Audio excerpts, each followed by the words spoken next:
This episode is being sponsored by the Complete Dancer Project, which is presenting a one-day course for Irish dancers, parents and Irish dancing teachers at the University of Limerick on August 11th, 2018 from 9:30am until 5pm.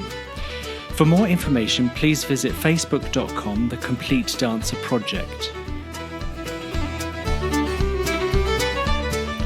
My name is Martin Percival, and you are listening to the Irish Dance Podcast, folk dance to phenomenon and beyond. Hi everyone, I'd like to introduce our guest for today. He's an Irish dancer. He's a 5-time world champion. He was Irish Dancing Magazine's Man of the Year in 2014. He's been on Britain's Got Talent. He's done the show Celtic Steps in Killarney, and has his very own show with James Devine called it's Velocity. Please welcome David Geaney. Hi David. How's it going? How are you? Good. Did I get all of that right? Yeah, you got it good enough. Yeah, I'm happy enough with that. If you want to do another take and plug me even more, I'll take it. I probably missed a bit. So, but anyway, let's start from the beginning. How did you get involved in Irish dance at the beginning, and who did you dance for, and why did you keep doing it? That's what we'd like to know. So I started when I was about 6 years of age, not for the love of Irish dancing, but for the love of medals.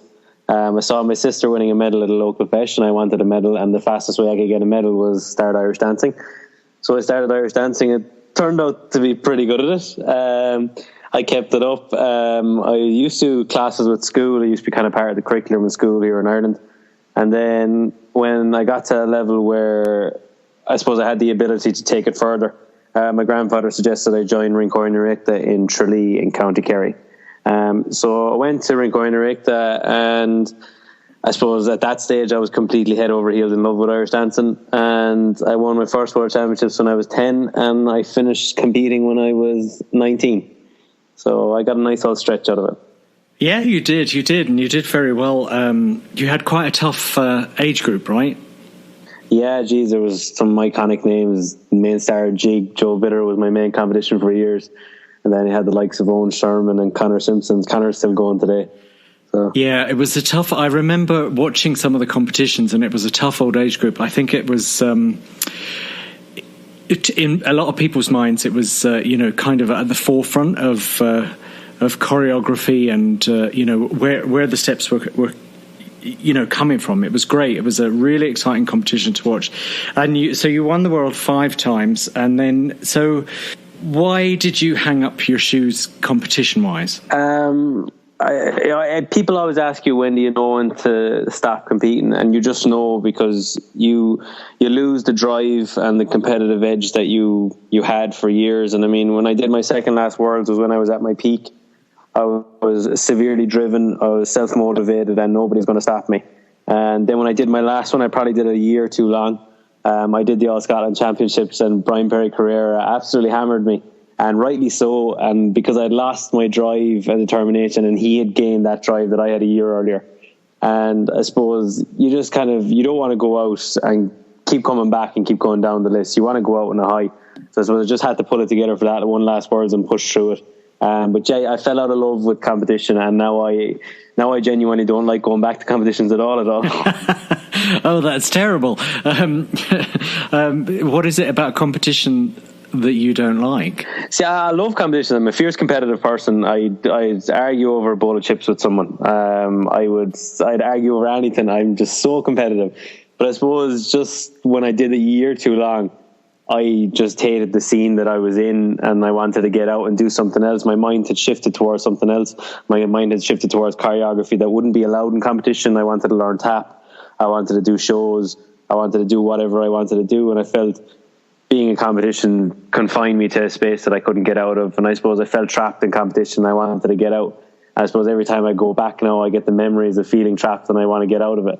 And yeah, I suppose I probably want to change that. I mean, I love teaching choreography and workshops and stuff, but I don't think I'll ever become a teacher, because I don't think I could stick to the scene too long. Never say never, David. Maybe, but I think so. So when you were, I know you went to college and all of that. When you were in school, you had some businesses going on, right? I remember something about Tourism Ireland or something like that. Was it? There was the Young Entrepreneur Program when I was about 16, and I was kind of after a down period in dancing where I hadn't won anything. I was going further and further down the list, and I was 16. I kind of got to the age where I decided I was going to do it for myself. So I said I put all the eggs in the one basket and put everything in towards dancing for one last go. And I developed, it was part of this Young Entrepreneur Program. You had to develop a business idea and make a business plan, develop the business, and you went into a competition. And I ended up coming second in it. My business idea was very, very simple. It was just simply performance Irish dance.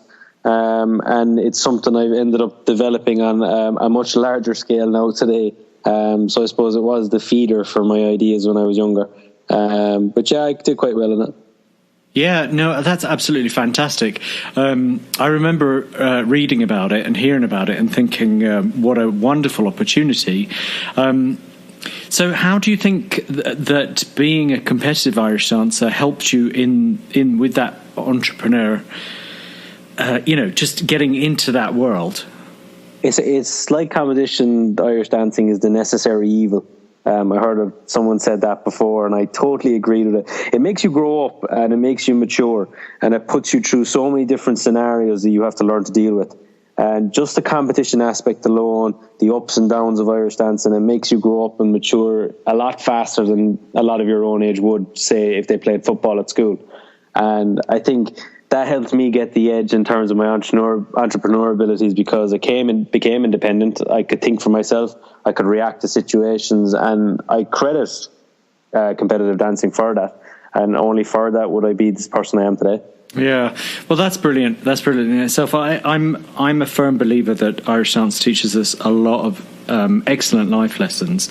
But just briefly back to your competition days before we get involved in your professional career. I followed your dance career because you live only 10 miles away from where my mum and dad live and where my mum comes from. So there was something that was really exciting for me watching an Irish dancer from the sticks, as we would call it. How was that? How was that for you? Because how often did you get into Tralee? And obviously you were going to competitions all the time. It probably became harder the older I got because of school. So I suppose you had to split your time between school, and I'm one of the biggest believers in education. So I suppose trying to split the time between travelling to Tralee, which is about, for people who don't know, a little under an hour to get from where I live to Tralee to class. I suppose I did reduce a lot of the number of classes I did. I started doing a lot of it on my own. But again, that's another life lesson Irish dance taught me, was to become independent and be able to teach yourself the scenarios and be able to pick it apart yourself. But yeah, I suppose, I suppose kind of just became independent enough that I was able to think for myself. Yeah, no, I really like that. And of course, you have a very supportive family with your mother and your grandmother, I know. She missed one fest ever. She missed one fest. She went to Lourdes. She went on a pilgrimage out to Lourdes, and I never let her forget it. Oh, God love her. She said she was praying for me. Yeah, no better woman, really. So then so you did the young entrepreneurial thing, and then what was your next step in terms of professional Irish dance? When I was 16, I was approached by Celtic Steps, the show in Killarney, to take the lead role in their show. It was a small show at the time in terms of the cast of dancers. There was only 3 of us. It ended up being only 2 of us on the opening night because one of the girls broke her foot. God help her.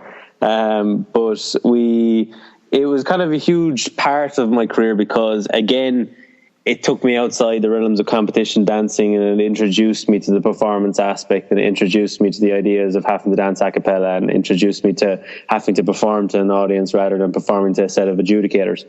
And it's probably something I carried with me into competitive dancing, that I would then perform to the audience rather than the adjudicators, because I felt if I won over the crowd, I'd win over the judges. I suppose that came from Celtic Steps. And then I did that for about 5 years. And it was a huge part of my growing up. And I learned from a lot of other dancers in the show and a lot of other tips and tricks of dancers who had been on tour for years with Lord of the Dance, namely Matt Smith. I did 1 or 2 years with him in Celtic Steps, and just collaborating with them in the show.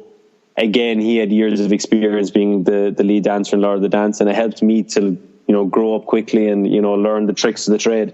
And yeah, I credit that for a huge part of my growing up. Because it is a hugely different world, performance than competition. So what did you do after that? You were doing jig gig and all of that stuff as well, didn't you do that? Yeah, around the same time when I was 16, like I said, I threw all the eggs in the one basket, and I did jig gig as well. And again, it was to choreograph my own routines, picking your music, etc. And it's a huge task, at that age as well. So I suppose that was another part of my stepping away from competition and experimenting with it, really. And then I went on to do Celtic Steps for 5 or 6 years, like I said, and then we own a family pub here in Dingle, the Dingle pub, and for some strange reason, I never liked it growing up.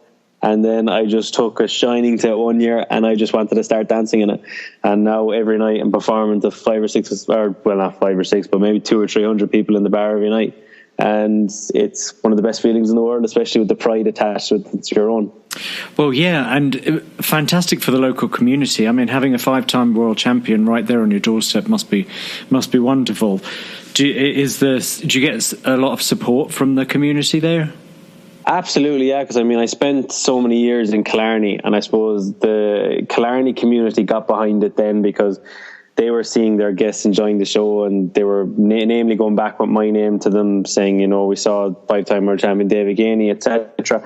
And the Killarney community really got behind me. And then when I came home, I suppose the Dingle community saw as their opportunity, then especially the B&Bs and the lodgings and the hotels, to, you can see this guy for free, just go up the road to this pub. And I suppose that's a huge draw for them and for the town, and it's just another added thing on the list of many things you can do in Dingle. So yeah, I suppose it's a huge draw for the community, and it's a huge draw for our pub especially. Well, that's good. It's time for you to give back. I'm sure you're they tell me I'm repaying my debt, but I kind of feel like they spent a fortune on me when I was younger. Yes, exactly. Well, good. I'm glad that I feel this fortune is getting bigger by the day. But I'm glad that you can give back. I mean, obviously, if you go on to do other things, who knows what will happen with your life. But I love that you're dancing. You're still dancing in the pub at the moment. So what was next after that then, after Celtic Steps? I was approached by the producers of Britain's Got Talent to see if I was interested in auditioning for the show. And I initially said no because I was in my final year of exams in college. And it was really bad timing. I was actually in the middle of the exams. Literally, I was in between exams. And I said no. And I said, but it had always been something at the back of my mind that, one of these talent shows, I'd love to give a crack at them and see how I would do in them. And I didn't know much about them. And then they came back and they kept asking me. And eventually I said, well, if I'm going to do it, I might as well do it now. So I agreed to do it. It was a very, very, very quick turnaround between when I agreed to do it and the actual audition phase, which was in January. And they asked me, I think it was the 15th or 16th of December. So it was only about 4 weeks turnaround.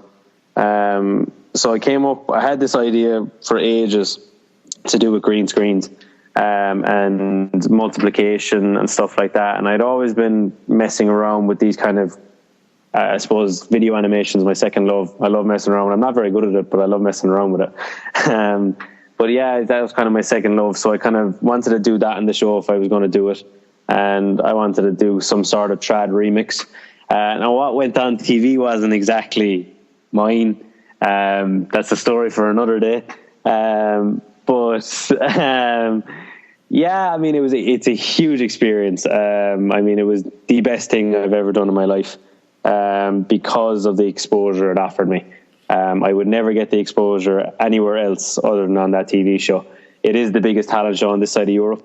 The only other biggest talent show in the world is obviously America, but that's mainly for North America, South America, whatever. But for here, Britain's Got Talent is the biggest talent show on this side of the water. So for me, the exposure offer was too attractive. And I took it and I tried to take advantage of it. And what I got out of it was exactly what I went in for. And I don't think I wanted anything else out of it. I was never going to win it. I knew I was never going to win it. I don't personally think something from Ireland will ever win Britain's Got Talent. I think something very British will very win. I think it's just the way the show is. It's obviously played to a British audience, and I don't think there's enough Irish in England for it to win. Had it been in Ireland, it might have been a different story, but I don't think so. But what I got out of it was amazing, and I don't regret it for a minute. I wish I could change things that happened. I wish I could have done stuff different. I wish I could have done it my way. But these things are out of your hands once you enter these TV shows, and you got to accept that. So, but again, it was the best thing I've ever done. And what I've got out of it now, I don't think I'd ever have gotten out of it. Yeah, if I'd done that otherwise. Well, that's amazing. So, I mean, you're talking about like the directors of the show and stuff like that were asking you to do stuff that you didn't want to do?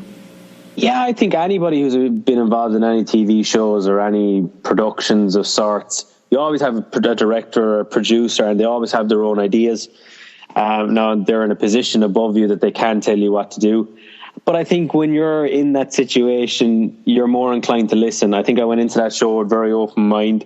I wasn't in agreement with anything they were offering me for the semi-final, but they were saying all the right things. And I said, well, look, they've been in the business for years. They obviously know what they're at. I'll go with it and I'll learn as much as I can. And I did. I learned as much as I can. A lot of stuff people probably don't see or don't know. But yeah, I learned so much from that process of just going along with them. Now I don't think they got it right with what they put on stage in the semi-final for me. But, you know, again, the fact that they had given me the opportunity to be there in the semi-final in front of millions of viewers was an amazing opportunity I would never get anywhere else. So, yeah, you could sit there and give out about producers and directors, but it's their job to create good TV, and that's what they do. We all still watch it. Well, yeah, absolutely. And you did the best job you could do. So that's fantastic. So what are you up to now? Where is it all led to, all of this exposure? So out of Britain's Got Talent, I've been collaborating with James Devine for we're about 3 years into the partnership at the moment, collaborating on Velocity. And it started off as a corporate act, just doing corporate events, a couple of videos. Kind of became a bit of a pastime, really, just because, you know, growing up, you know, I'd heard all about James Devine and the fastest feet in the world. And when I met him, I was blown away by his talents, and he was obviously interested in mine that we had started a collaboration. And we did a couple of videos, and then slowly but surely we started developing the idea of a show. And I suppose it was at least 18 months into before we actually decided to do a show. And then we developed it, and out of Britain's Got Talent, we were able to use the exposure and the kind of media surrounding Britain's Got Talent at the time to secure a venue for the Edinburgh Fringe Festival in August of that year, which was August last year. And we managed to do a 4-week run at the Assembly Studios in Edinburgh as part of the Fringe. So that was a dream come true, to own my own show. I'd always grown up wanting to own my own show, and to collaborate with James on it was something special, and we had some amazing musicians and dancers with us as well.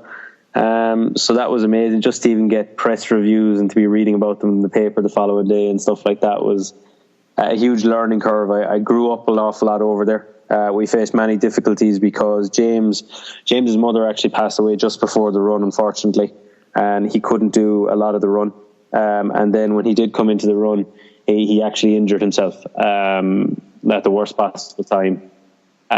So we ended up having to do the run a lot of the time without James, because he had to go back for physios, he had to go back for medical appointments, and he just wasn't able to take part. So he didn't want to be there, I presume, because I wouldn't want to be sitting in the audience watching a show that I created and not be part of it. No, absolutely. I suppose, yeah, he wasn't there for a lot of it, so we had to go on. So I suppose that Edinburgh Fringe made me grow up an awful lot and overcome a lot of obstacles, and it was just another learning curve that Irish Dance gave me, to overcome obstacles and stick with it. So yeah, we did well in Edinburgh, and we got a lot of exciting stuff out of it, and I'm really looking forward to what it brings. So what I really like about so all of the videos that you've done with James and Velocity have been fabulous. But I really enjoy that you have a huge passion for traditional Irish music, right? Absolutely, yeah. I love it. Just speak to that a little bit, because I know that I know this is an Irish dance podcast, but we would be nowhere without the music. So, you have to have music to dance to. So I just think the most important thing about dancing is actually connecting to the music. I don't think it's actually about dancing. I think it's actually about connecting to the music that's being played for you, or that's being played, Right, or creating music by yourself, with a cappella stuff, So after the run in Edinburgh, which is phenomenal, I don't know, there's not many Irish dancers, I would say, who have done a 4-week run in the Edinburgh Fringe Festival. I know Maura Clerkin took her show over there, and I'm sure there are others. But having done that, you have all of this exposure and experience, and you've grown up in the performance world. So what's next for you? What's next is to develop it as a full-scale show. So I suppose what people don't understand about the Fringe Festival, it's a 50-minute performance. So you put together 50 minutes, and it's every day. So it's not actually a full show. So I suppose the next step for us would be to develop the full show. And I suppose the best thing about the Fringe is it's a fantastic place to try ideas, get audience reaction, get their feedback, get reviews, listen to the reviews, listen to the critics. And I suppose it's about developing the perfect show from that. The perfect show for me is all about live music. It's all about interaction with the musicians. The biggest thing for me is music. And I'm very, very lucky that I have found an amazing cast of musicians that are excited and willing to work with me on this production. I just think I find it fascinating. Just from being a performer myself and now a director, having the opportunity to run in a show and to listen to feedback and to really fine tune what it is that you love doing, that you can. That that the audience is loving, especially an educated audience. I don't know if people. I don't know if they understand how beneficial that is in terms of development of a show. So you're extremely lucky. You're extremely talented. So fair play to you. But so with these musicians and with everything that's going on now, is there anything in the pipeline? There's some pretty big stuff. Yes. Do you want to hear it? Well, I can't drag it out of you. Please tell us what's happening. What's next in the life of David? So ever since I was small, I dreamt of owning my own show. But the ultimate dream is just after coming true. And I don't know if I'm ever going to top it. I think I've hit my peak at 23 years of age. But we've got to secure the Broadway run in November this year for 2.5 weeks. Oh my God, that's amazing. Absolutely amazing. I'm buzzing about it and I can't wait to announce it. And it's kind of been just in the pipeline for a while. It's been really hard to keep it quiet. We've been working hard on it for the last couple of months and finally signed the dotted line, and it's finally public. So it's been extremely hard to hold that one in. Oh, I bet. I can well imagine. So tell us all then. So it's the Velocity. It's just an expansion of what you have done in Edinburgh? Yeah. So when we were at the Edinburgh Fringe Festival, one of the creative directors of the New Victory Theatre in New York, which is just off Times Square, came in to see the show. And it is actually the theatre which James Devine was in before, as James had a Broadway run back in 2007, I think, if I'm correct. So she had been friends with James. He had said he was over at the Fringe and if she wanted to come into the show. And she came in, she loved what she saw, and we just started taking it from there. So now we're going over in November. So we're loading in on the 12th. And we've got a couple of school performances because the theatre itself is the Children's Theatre of New York. So it's big with schools and big with promoting arts within schools. And it's a phenomenal theatre. It's gorgeous. It's real old style. It's beautiful. I went there with my girlfriend last year around Christmas time when we were over in New York. And just walking into the theatre thinking this could possibly be my home next November is an unbelievable feeling. So yeah, we're going 2.5 weeks. We got out there, and hoping to add some more US dates after that, just to tour around a small bit. But if it's only Broadway I get out of it this time around, I think I've done pretty well. I think so too. Jesus. Well, I mean, that is just absolutely fantastic. I've got goosebumps thinking about it. So that's just amazing that you could walk the space, you could imagine yourself in there, and now you've manifested it. I think that's absolutely brilliant, and that's just it just for Irish dancers. I'm super proud right now to know you and to know you as a dancer. So 2.5 weeks in Broadway. How do you have a website? Yeah, so all the information is going to be on velocityofficial.com, and it's also going to be on my own website, davidgeaney.ie. And then I think, as far as I know, we're going to be putting up links up there for people to buy tickets, and it will direct them straight to the New Victory website, which is thenewvictory.org. So if anybody wants to come to New York in November, around Thanksgiving, I know there's a lot of holiday seasons around there, so people definitely have no excuse. So if they want to come down and see the show, definitely they should. So hopefully we'll be seeing a couple of familiar faces there. Oh, absolutely. And there's a huge Irish dance community in New York, so hopefully you'll get their support. I'm sure you will. I'm sure, you're quite the well-known name in the on the Irish dancing circuit, so I'm sure you will get as much support as you need. Oh, that's fantastic news. I'm really delighted. Thanks very much. So, but you haven't got there's no set dates for anywhere else yet in the US, but you're hoping to bring it? Yeah. Not yet. I was waiting to announce this because I think it'll be a little bit easier to sell if we're coming straight off the back of a Broadway run. So yeah, over the next couple of weeks, we're hoping to start talking to venues and secure down a couple of more dates, and maybe travel a bit further away from New York and get to some other places around the East Coast in particular. And then we'll take it from there, and hopefully next year you'll see us in other parts of the US and other parts of the world. Oh, brilliant. So who would have thought this little boy from Dingle would be growing up to go on the Broadway stage? Absolutely amazing. I was looking at baby photos the last day, and I saw a baby photo of me absolutely fed up in the high chair, and we were all making funny captions about, you telling me I have to wait 22 years for Broadway? Oh yeah, it's brilliant though. It's absolutely brilliant. It's a once in a lifetime. It's a dream come true, I'm sure. Obviously, absolutely. Obviously, I'm afraid I've hit my peak now. No, you don't even say that. No, you're onwards and upwards. Onwards and upwards. You need to keep going. You need to blaze that trail. Next. Yeah. So. Well, good, and we'll have to have you out to Irish Dance Theatre at some point as well. Absolutely, yeah. We'd love to do a collaboration.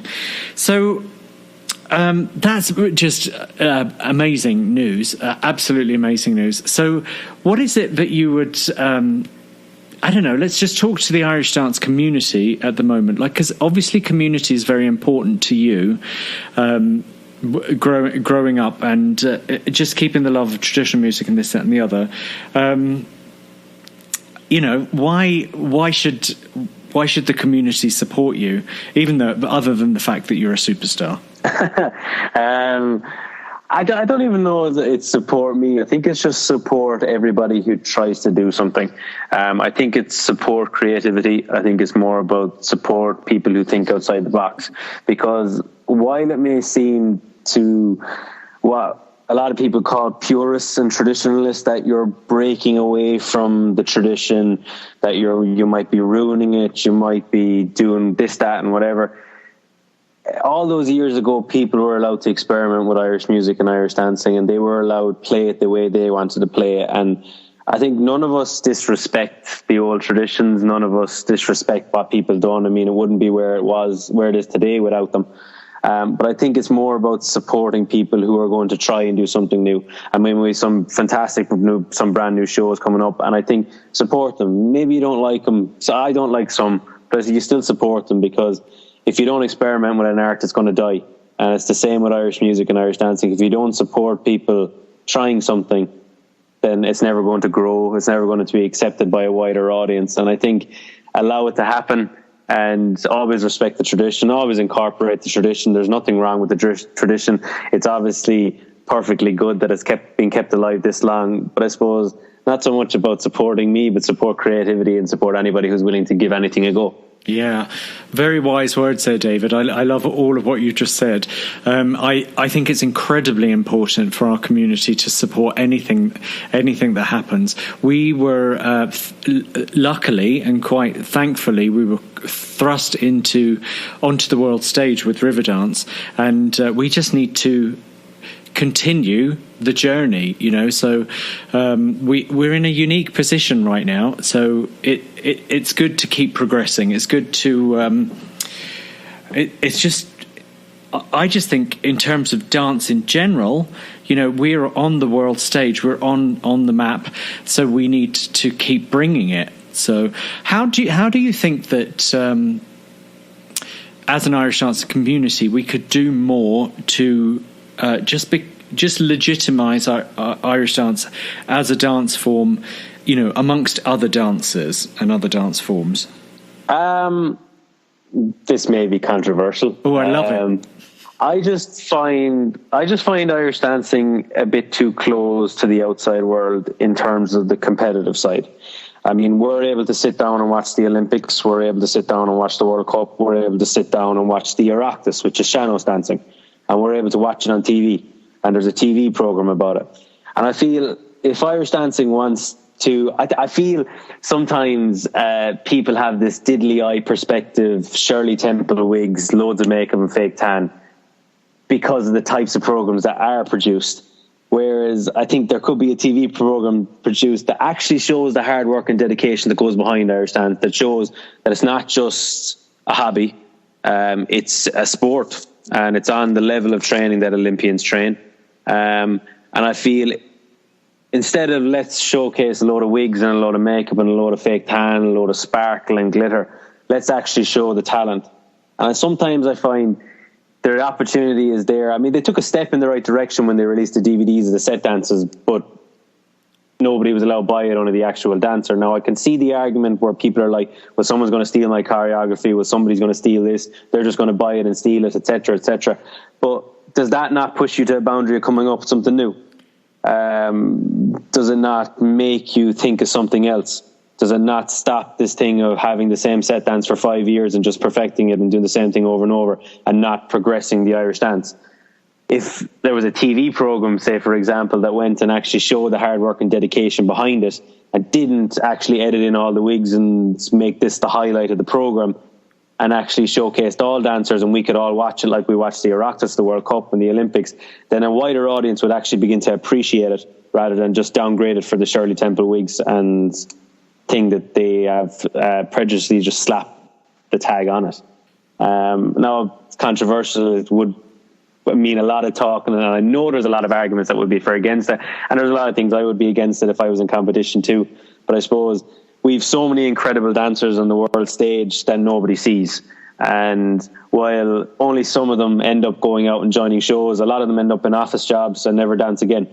And I suppose, yeah, a lot of the general public would never see them dancing. I mean, I've never seen some amazing world champions dance, and I was in competition for over 10 years, and I never saw a lot of the competitors dance. So I suppose if there was an opportunity to see them, it might help the I suppose competitive side be more accepted.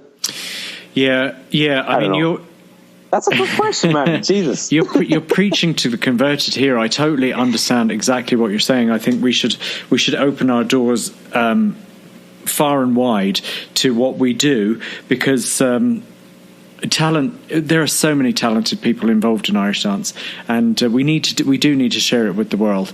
And I agree with you, the whole Shirley Temple aspect of it is picked up by media, and we get tarred with that brush. I think it will take like the likes of you going and doing a show. Now, if a television show picks that up, or a producer picks that up and maybe follows you and has a bit of a reality or documentary type thing for that, like we would see the work that goes into performance and stuff, and that's outside of the competitive world, so the restraints are then lifted. But I do understand, being part of the commission, I know how restrictive we can be, and I think there's room for change, definitely, or room for I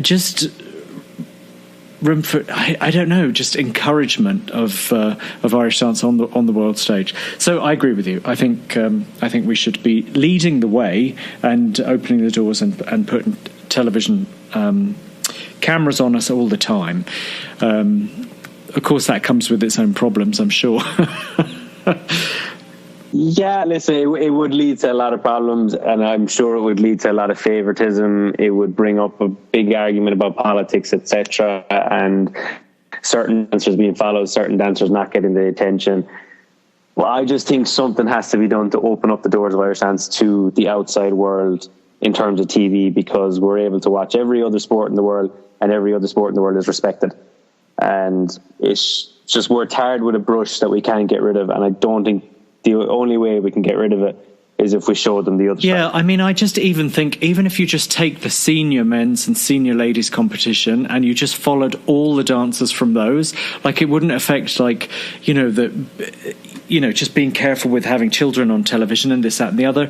Like, they're grown-ups dancing, and they're putting their heart and soul into what they put on that stage, especially at a world championship level.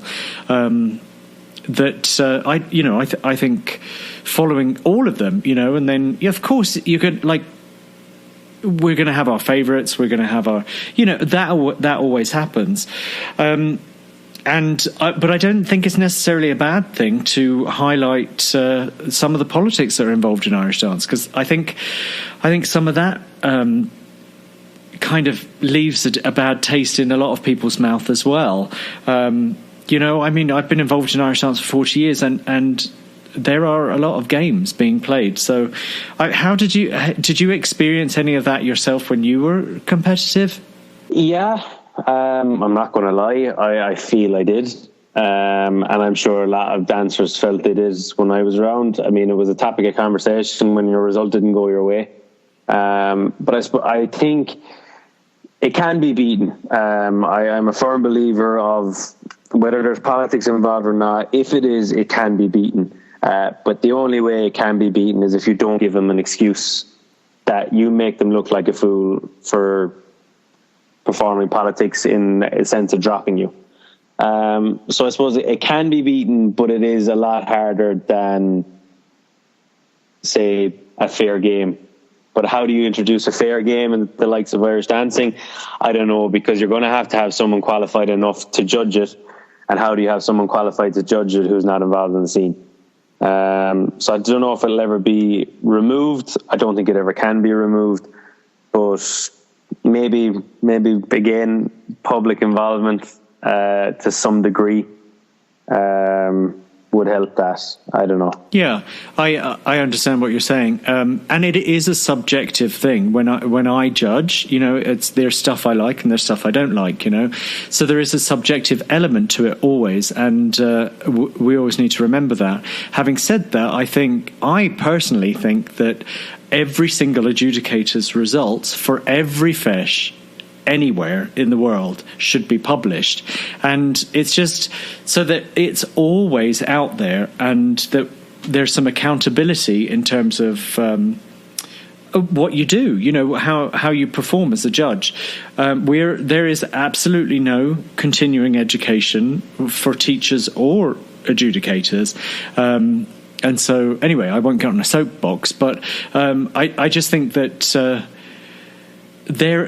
we could learn a lot from other art forms and disciplines about how we judge. Well, I think if you look at tennis, I mean, you can appeal a call by a judge in tennis. and it goes up on the live screen, and everybody in the audience will see whether the judge was correct or incorrect. We can't appeal a judge's decision here. I mean, we can send the teacher backstage and we don't know what happens behind that black curtain. But I mean, publicly appealing a judge's decision and making them explain their decision, I think it would put a lot of judges in a position that they would be embarrassed if they got it wrong, or if they did do wrong and perform politics. I don't know. But I think you can publicly, you can look at a fault by an adjudicator in tennis, whereas you can't look at a fault by an adjudicator in Irish dancing. And it's the same in rugby. They use video technology. They use all this technology to make sure they had the correct call, whereas Irish dancing, the adjudicator decision is final, and nobody ever can really appeal it if you're not an important enough person. Yeah, I mean, logistically, I think I'm not sure. Like, somebody with a better brain than me would need to think about logistically how to work all of that out. It's probably an unrealistic case to ever suggest that we could appeal a decision in the first place. I mean, you got to respect an adjudicator's decision, whether they were right or wrong, or whether you agreed with it or not. You still have to respect their decision, because they may well have just been adjudicating what they liked, and it's always going to be subjective. Yes, and they will always be able to defend their results, absolutely. Having said that, if there is more openness in terms of filming the competitions and stuff like that, I think if there's more content out in the world of competitions and how they're run and what happened, and just it's just a bit more out there, it's less likely that people can hide behind any shenanigans. And of course, mistakes happen. We're all human as judges, so things will happen. But I just think perhaps, if we were being televised all the time, we'd be a little bit more on top of our game. But having said that, the vast majority of adjudicators that I know on the circuit will do the best job they possibly can. So I'm not in any way, shape, or form like tarring everybody with the same brush. No, but we all know that some favours go on and that kind of thing. And I would love in the world to not see that happen. And it just, I think as we get more involved in technology, that's possibly why people are scared about it. But as we get more involved in technology, less of that can probably happen. So I personally think, like, everybody, we should know who's going on a stage, we should know who's dancing, and so that there's none of this, oh, did you see the world champion, last year's world champion, this, that and the other. It's just like we know this person is a good dancer as they come on the stage. They're gonna be watched, we know that, but you just judge on what was performed on that day, So I don't know. Like, we could talk this up and down all day, but I do think that the dialogue around it needs to happen, and that. Well, I think the tide is turning in terms of people talking about it. I think it is becoming more open. There's been a couple of high-profile cases about it. And the fact that it is becoming high profile enough to be in the public eye and to be in newspapers means that there is a tide turning, and people are sick of it, and people are going to make sure it changes. And you'll never 100% get rid of it, but if you make any effort at all, I'm sure it's going to help a lot of dancers not have to go through the pain that some have. And I mean, once you make any change at all, once you make any attempt, it's a better future for the people that are coming into it. I mean, we're not going to be part of it for in 100 years' time, but someone else will. And if you've made a change that can significantly impact them, then well and good. Yeah, and I just think, I also think that, and this might sound really, altruistic and nonsense to a lot of people, but I really do think that we need to look at the Irish dance community and our art form as a whole and just say, is this in the best interest of everybody that this nonsense happens? And it's not, because it's just all about ego. It's all about competition. It's all about people retaining their, their status within the world of Irish dance, and it's money. It's a money making. It's business. So if we had more people involved, I don't know if it would get like more people in terms of sponsors and stuff like that. I don't know if it would get worse because the stakes would be higher. But at the same time, it's like, I don't know. I just think at some point we need to remove the ego and just think collectively about progressing Irish dance as an art form. But that's just my opinion. Then, I don't know if anybody will agree with us. We might be the only two listening to this podcast at the end. Everybody's clicked off by now, I'm sure. Never mind. So anyway, now that we've fixed the world of Irish dance, so what, in terms of your Irish dancing, your own personal Irish dancing, what did you feel you were good at, and what were you challenged with, and what was your favourite part of being an Irish dancer? So there's 3 questions there, really. In the competitive scene or just in general? Just in general, yeah.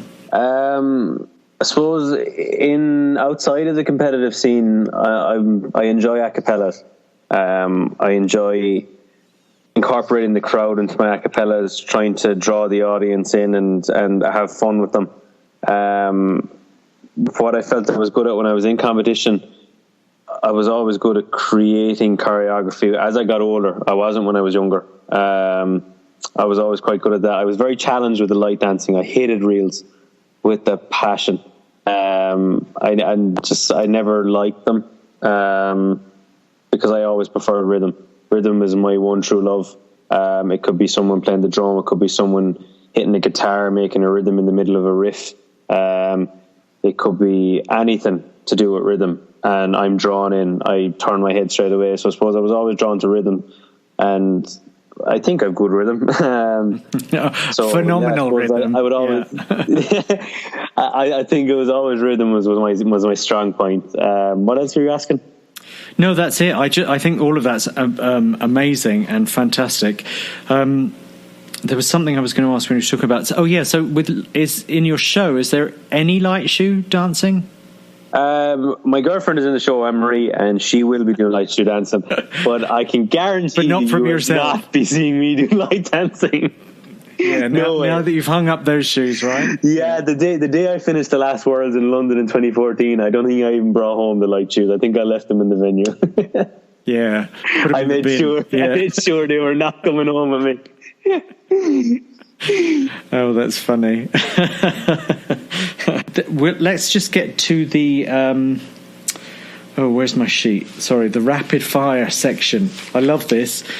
Okay, so this is David Geaney's life here in a short span of time. Okay, so David, what's your favourite food?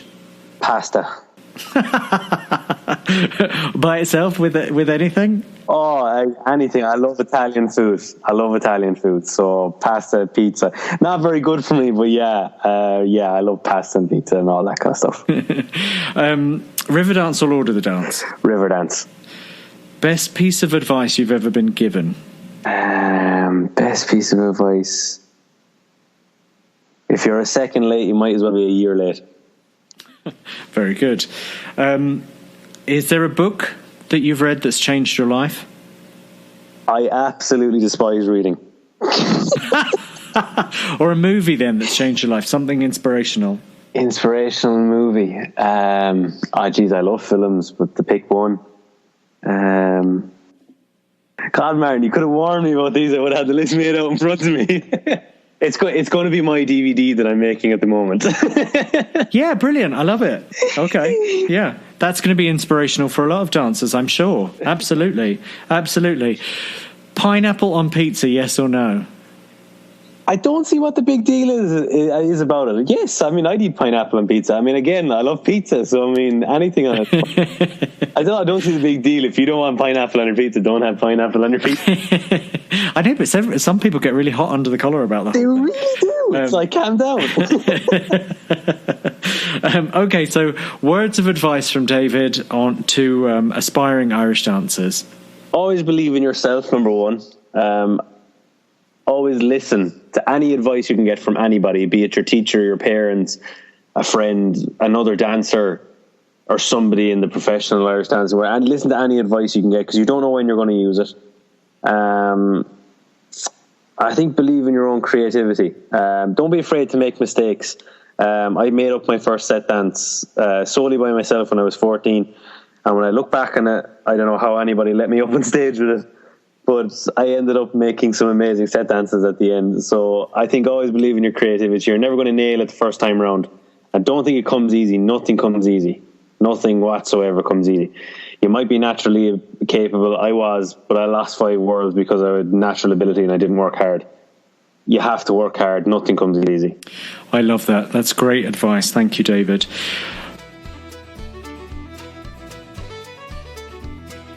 I hope you enjoyed today's episode of the Irish Dance Podcast. If you haven't already, please go to iTunes or your favourite podcast app and subscribe to our podcast. That would be great. And if you are on iTunes, if you wouldn't mind please leaving a review, that would be awesome. Thank you very much. Please visit our website at theirishdancepodcast.com. There's also a survey there where you can fill in what you think about the show so far. So look forward to your feedback and have a great day. Bye-bye.